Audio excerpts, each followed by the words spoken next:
เมื่อละปออยู่ได้หลายแท้มือไงนั่งเอาบอลยับยับคิดเลยนี่ทำไมถึงค่ะอยู่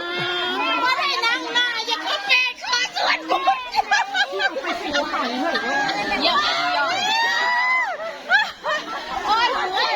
ปาอีเบิร์ดเห็นได้นายมือเห็นคือนายขอโอ้มึงมาเพื่อสิ่งนี้อีหลีว่ะค่ะแน่นอน โอ้สุดยอดอีนี่เมื่อยอีมือเห็นเป๊กนั่งขอส่วนบุญเอามาตรวจเบิ่งนู้เอามาตรวจเบิ่งนู้เพื่อได้ลายกโมปาดกระเป๋ากับอะไรเบิ่งนู้ปิดกระเป๋ากับอะไรพ้นแล้วไว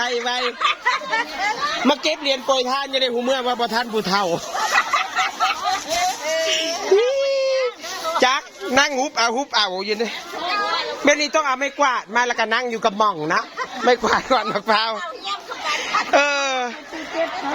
ม้วนแท้เสียดายเบิดไว้โพด